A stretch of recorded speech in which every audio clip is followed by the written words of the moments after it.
মেডিকেলে চান্স পাওনি তো কি হয়েছে, লেখাপড়া তো চালিয়ে যেতে হবে তাই না?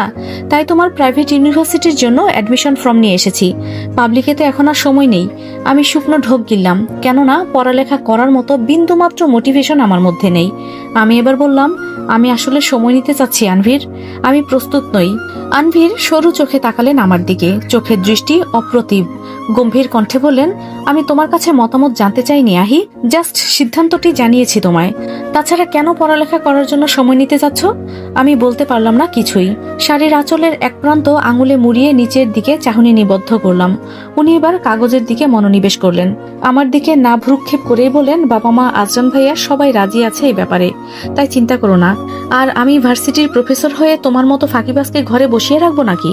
তুমি ভার্সিটিতে অ্যাডমিশন নিচ্ছ, দ্যাটস ফাইনাল। তাও আবার আমি যে ভার্সিটিতে প্রফেসর হিসেবে আছি সেখানেই। আমি তৎক্ষণাৎ তাকালাম ওনার দিকে, উঁচু গলায় বললাম, কি কানে কি সমস্যা হয়েছে তোমার? বারবার কি কেন এসব জিজ্ঞাসা করছো কেন? আমি বলেছি যে আমি যেই ভার্সিটির প্রফেসর সেই ভার্সিটিতেই অ্যাডমিশন নিচ্ছ তুমি। পার্থক্য শুধু একটাই, আমি তোমার ডিপার্টমেন্টের সান না। Is it clear for you? আমার আর কি বলার, এই অর্ধপাগল লোকটা শেষমেশ আমায় রাজি করিয়েই ছাড়বে। আমি আনমনে হু প্রত্যুত্তর দিলাম। উনি বললেন, গুড, তাহলে প্রস্তুত থেকেও কাল পরশু অ্যাডমিশন ফর্ম জমার দিন তোমায় যেতে হবে। তোমার পায়ের অবস্থা একটু ঠিক হলেই তোমায় নিয়ে যাব। আমি মাথা নাড়ালাম এতে। উনি সচরাচর গম্ভীর থাকলেও চিন্তা করেন আমার জন্য। এই বিষয়টা আমার মনের অন্তঃকোণে এক ভালো লাগা ছড়িয়ে দেয়। আমি আসলে জানি না আমাদের অন্তর্নিহিত সম্পর্কটি কেমন, তবে এতটুকু জানি, পূর্বের ন্যায় এত বিভীষিকাময় আর নেই। হয়তো কোনো এক শ্রাবণ হাওয়া নিমিষেই আমাদের দুজনের মনের উথাল পাথাল ঝড়কে শান্ত করে দেবে।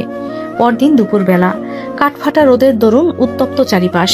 ঘরের সব জানালা খোলা থাকলেও গরম হাওয়ার আনাগোনায় আমার অস্থির লাগছে। মা আর আজরান ভাইয়া ভাবিকে নিয়ে এক গাইনোলজিস্টের কাছে গিয়েছেন।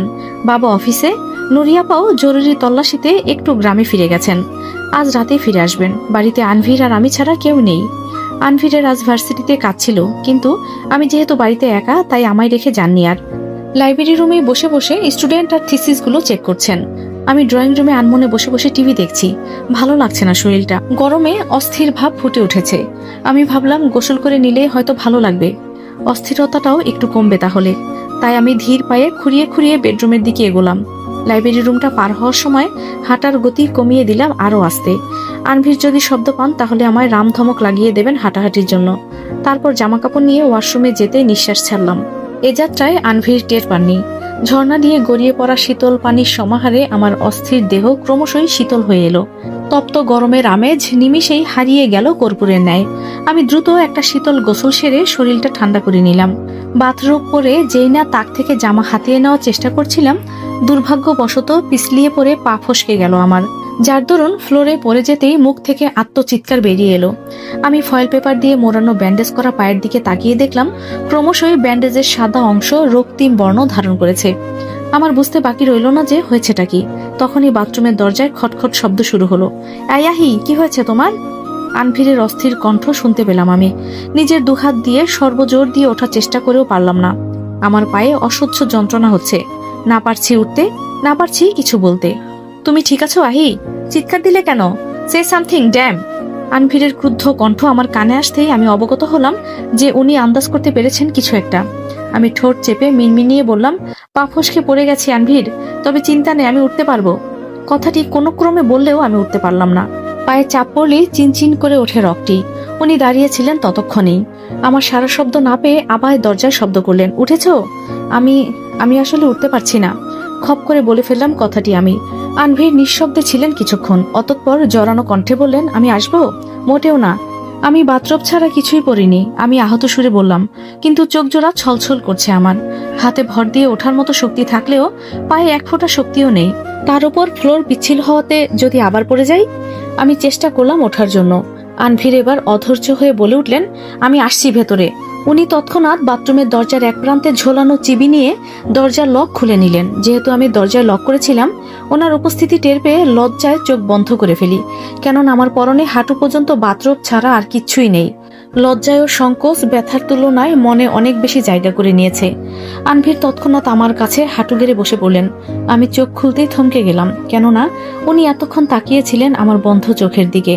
আমাদের চোখাচোখি হওয়ার পরেও আমার চোখ থেকে নজর সরালেন না। একবারও দেখলেন না আমি কেমন অবস্থায় ছিলাম। উনি তপ্ত শ্বাস ফেলে আমায় কোলে তুলে নিতেই আমি ওনার গলা নিজের দুহাত দিয়ে আঁকড়ে ধরলাম। নজর সরিয়ে নিলাম নিজের।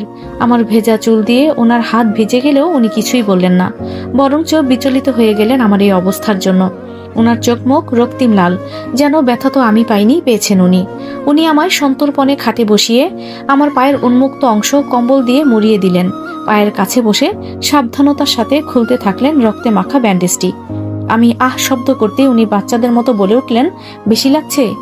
আমার ব্যথাতুর মুখেও হঠাৎ এক চিলতে হাসি ফুটে উঠল ওনার বাচ্চামো দেখে। গাড়ি থেকে নামার সাথে সাথেই আনভির আমার কাছে এসে আমার হাত চেপে ধরলেন। রোদ্দুরে খা খা করছে আশপাশ। এই প্রথম আমি আনভিরের ভার্সিটিতে আসলাম। ওনার জন্য আসিনি, এসেছি আমার অ্যাডমিশনের কাজের জন্য। আমার যেহেতু এখন আর পাবলিক বিশ্ববিদ্যালয়ে পড়ার সময় নাই, তাই এখানেই ভর্তি হতে হবে। একপাশে বিশাল লাইন লেগেছে। বুঝলাম সবাই অ্যাডমিশনের জন্যই এখানে রৌদ্রতপ্ত পরিবেশে দাঁড়িয়ে আছে। তাছাড়া অন্য সেমিস্টারের স্টুডেন্টরা তো আছেই। আমি সেসব দিকেই তাকিয়েছিলাম। হঠাৎ আনভির আমার হাত টানতেই আমার ধ্যান ভাঙল। উনি গম্ভীর গলায় বললেন, এভাবে দাঁড়িয়ে আছো কেন? আবার পা ব্যথা করছে নাকি? না না, আমি অপ্রস্তুত ভাবেই বললাম। আনভির নিজের কালো চুলগুলো পেছনে ঠেলে নিলেন। এবার বলে উঠলেন, আমি তোমায় বারবার বলেছিলাম আজ আসার দরকার নেই, কিন্তু তুমি তো শুনলে না আমার কথা। গতকালকে এমনিতেও পা পিছলে পড়ে নিজের পায়ে তো ব্যথা পেয়েছই, সাথে আমার নিঃশ্বাসও কেড়ে নিয়েছো। আমি বললাম যে টাইম আছে, তবুও তুমি শুনলে না। আমি মৌনতা কাটালাম, কেননা কথাটা তো সত্যি যে আমিই বলেছিলাম আমি আজকে আসতে পারবো। গতকাল পায়ে ব্যথাটা কড়াকড়িভাবে পেলেও 2-3 ঘন্টার ব্যবধানে পায়ের রগ স্বাভাবিক হয়ে যায়। রক্তক্ষরণ একেবারে বন্ধ হয়ে গিয়েছিল। ওই পুরোটা সময় উনি আমার সাথেই ছিলেন। এক দণ্ডের জন্য আমায় উঠতে দেননি। আমার শুরুতে প্রচুর অস্বস্তি হচ্ছিল ওনার সামনে বাথরুম পরে থাকতে, যদিও উনি একবারও আমার শরীরের দিকে বেশিক্ষণ তাকিয়েছিলেন না। কিন্তু আমার ব্যাপারটা বুঝতে পেরে উনি কাবার্ড থেকে আমার জামা কাপড় দিয়ে নিঃশব্দে চলে গেলেন বাইরে। ওই অতটুকু সময়ের জন্যই উনি আমার থেকে সরেছিলেন। তারপর প্রতিটা সেকেন্ড আমার উপর সার্বক্ষণিক নজর রেখেছিলেন। এখনো প্রায় একই অবস্থা। এত ভিড়ের মধ্যেও নিজের বলিষ্ঠ হাত দিয়ে আমার হাত আঁকড়ে ধরে সামনে এগিয়ে গেলেন। উনি এমন একটা ভাব করছেন যেন আমি একটা ছোট্ট বাচ্চা মেয়ে।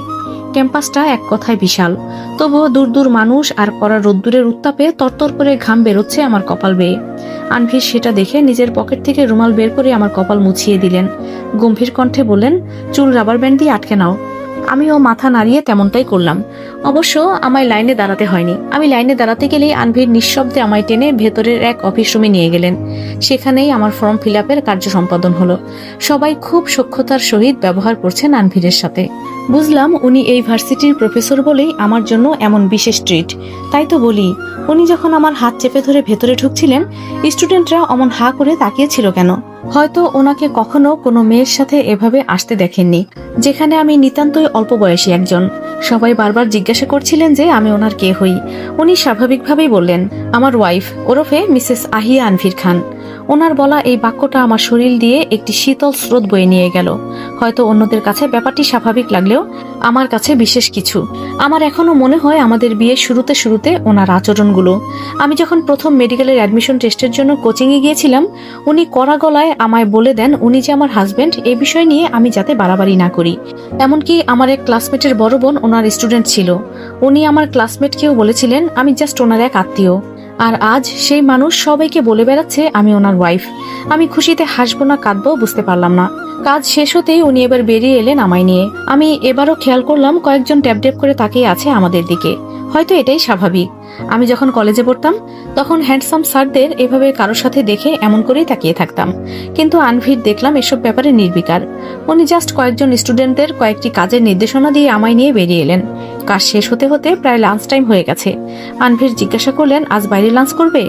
আমি তৎক্ষণাৎ হ্যাঁ বললাম, কেননা অনেকদিন ধরে বাইরে কিছু খাওয়া হচ্ছে না।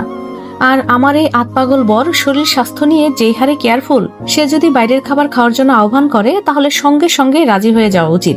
উনি তাই এখানকার নিকটবর্তী এক রেস্টুরেন্টে নিয়ে গেলেন আমায়। রেস্টুরেন্টটি একেবারে সুন্দর একটি স্পটের সামনে পড়েছে। একপাশে বিশাল হাইওয়ে, সেখান দিয়ে শাসা করে ছুটে চলছে গাড়ি, বড় বড় মালবাহী ট্রাক, আর অন্য পাশেই সবুজত্বের সমারোহ। শীতল হাওয়া আর এসির গুমগুম শব্দের সাথে মৃদু ভলিউমের মিউজিক ট্র্যাক উৎফুল্ল করছে আমায়। আমাদের খাবার আসার পরই আমরা খাবারে মশগুল হলাম। আমি ওনার সাথে কথা বলার ট্রাই করছিলাম, তবে উনি হুহা ছাড়া আর তেমন কিছুই বলেননি। আমি এবার অগোচরে মুখ ভেঙচি দিলাম। এই গোমরামুখ লোকটা কথা তো বলেই না, আর যখন কথা বলে লজ্জায় চোখ কান লাল হয়ে যায়। অল্পবিদ্যা যেমন ভয়ঙ্কর, তেমনি ওনার ক্ষেত্রে বলা উচিত অল্প কথার মানুষ মহা ভয়ঙ্কর, ভয়ঙ্কর থেকেও ভয়ঙ্কর, ভয়ঙ্কর হোল স্কোয়ার। এসব ভাবতে ভাবতেই আমার ঠোঁটের কোণে কখন যে খাবার লেগে থাকলো তা আমার অজানা ছিল। আনভিরের তা দেখা মাত্রই সময় বিলম্ব না করে টিস্যু দিয়ে আমার ঠোঁটের খাবার লেগে থাকা অংশটুকু মুছে দিলেন সন্তর্পণে। সেই সাথে বলে উঠলেন, এভাবে বাচ্চাদের মতো খেতে নেই মিসেস ওয়াইফি।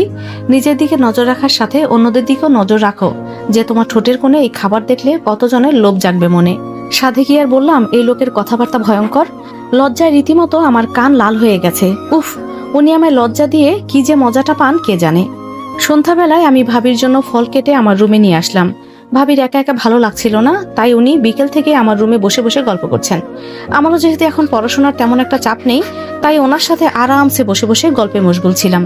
ভাবি অনেক রকম কথা বলছে অনাগত সন্তান নিয়ে নানা ধরনের জল্পনা কল্পনা। প্রতিবারই ওনার চোখ মুখ চকচক করে উঠছিল। আমি মিহি হেসে তাকিয়ে রইলাম ভাবিমণির মায়াবী মুখটির দিকে। আজরান ভাইয়া এমনিতেও ভাবিমণির প্রতি খুব যত্নশীল। ভাবি প্রেগনেন্ট হওয়ার পর থেকে আরো বেশি যত্নশীল হয়ে উঠেছেন। ভার্সিটি থেকে বাড়িতে আসার পর আজরান ভাইয়া এই পর্যন্ত আমায় 7 থেকে 8 বার ফোন করে ফেলেছেন খোঁজখবর নেওয়ার জন্য। হয়তো একজন বাবা মায়ের বৈশিষ্ট্য তাদের অনাগত সন্তানের জন্য এমনই থাকে। এটাই বোধহয় একরকম সূক্ষ্ম ভালোবাসা। আমি অগোচরে একটা দীর্ঘশ্বাস ফেললাম, কেননা বাবা মায়ের ভালোবাসা নামক বিষয়টা আমার কখনোই ভাগ্যে জোটেনি। মা তো আগেই পৃথিবীর বুক থেকে আমায় একা করে চলে গেছেন। ছিলেন বাবা। আমার ভীত স্বতন্ত্র বুকে ওনার প্রতি পাহাড় সমান আশা ভালোবাসা ছিল, কিন্তু উনি আমার সব অনুভূতি চুরমার করে চলে গেছেন নিজের ব্যস্ত জীবনের তাগিদে। আমায় ওনার ভাইয়ের কাছে ফেলে রেখে অন্য শহরে চলে যান। ওনার ধারণা টাকাই জীবনের সব। এই টাকাই বোধ হয় আমার বাবা মায়ের অভাব পূরণ করতে পারবে। চাচি একবার রাগের বশে আমায় এটাও বলেছিলেন যে বাবা নাকি অন্য শহরে আরেকটা বিয়েও করেছেন। সেটা কতটুকু সত্য আমি জানি না। বাবা কখনো সহজ সাপেক্ষে কথাটি আমায় বলেননি। তারপর থেকেই আমি আমার বাবার সাথে দূরত্ব বজায় রাখা শুরু করলাম। হ্যাঁ, এটা সত্য যে বাবাকে আমি প্রচন্ড ভালোবাসি।